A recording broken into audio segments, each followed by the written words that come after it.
मैं पंकज सिंह राजकीय स्नातकोत्तर महाविद्यालय चरकारी MA प्रथम वर्ष का छात्र हूँ। आज हम क्लाइमेट चेंज पर कुछ बिंदुओं पर चर्चा करेंगे कि क्लाइमेट में चेंज कैसे हो रहा है तथा इस परिवर्तन को हम कैसे रोक सकते हैं। जो है जलवायु परिवर्तन एक ऐसी घटना तो है नहीं कि 2-3 दिन या 4-6 दिन में परिवर्तन हो जाए।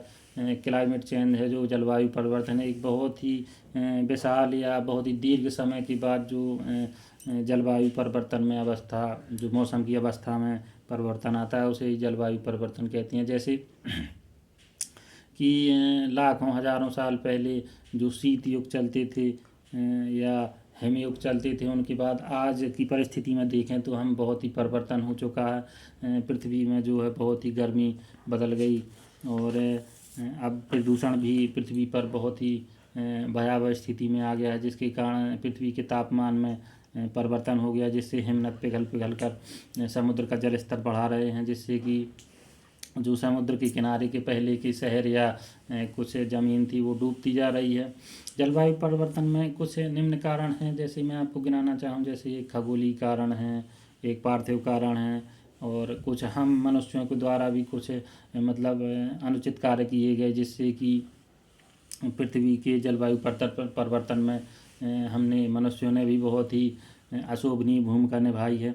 खगोलीय कारण है, जैसे कि पृथ्वी पहले सूर्य के काफ़ी करीब थी और सूर्य से दूर हुई, इस कारण भी कुछ परिवर्तन होते हैं। ये समय के अनुसार होते रहते हैं।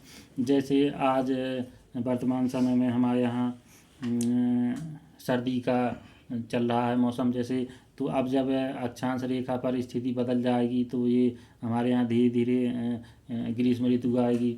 और दूसरा कारण है पार्थिव कारण, जैसे कि पृथ्वी पर जो ज्वालामुखी हैं, जो पृथ्वी की सेफ्टी वाल्व भी कहे जाते हैं, जब इनमें उद्गार होता है तो इनके द्वारा बहुत ही ग्रीन हाउस गैसें निकलती हैं। जो ग्रीन हाउस गैस में सबसे मुख्य अवयव होता है जल वाष्प निकलता है, जो बहुत ही पृथ्वी के तापमान में गर्मी बढ़ा देता है, जैसे कि सूर्य तप के प्रभाव से ग्लोबल वार्मिंग भी होती है। और तीसरा कारण जो है हम बताएं आपको, मानव जनित कारण, जिसमें हम मानवों का हाथ होता है।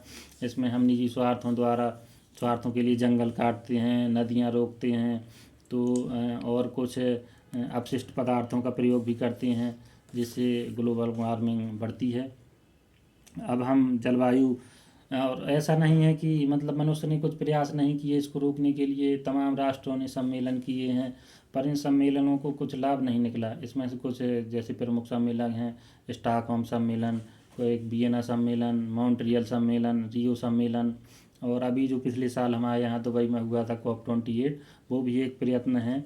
पर ये है कि जैसे कोरोना वायरस उस समय आया था तो पूरी पृथ्वी थम सी गई थी, तो प्रदूषण में कुछ कमी आई। कमी आने के बाद जो है वो सूर्य तप में भी कम हुआ, लेकिन हम जो कोरोना काल के समय सूर्य तपन में कमी आई, पृथ्वी की जलवायु का स्तर थोड़ा सही हुआ। इसके बाद जो कोरोना काल ख़त्म हुआ तो हम मनुष्य फिर अपने वही आचरण पर उतारू हो गए, और उतारू होने के बाद पृथ्वी के सूर्य तप में फिर वृद्धि होने लगी। हमें अपनी दूसरी पीढ़ी को अगर सुरक्षित जलवायु और वातावरण देना है तो हमें इन्हें अपने कुकृत्यों को रोकना होगा।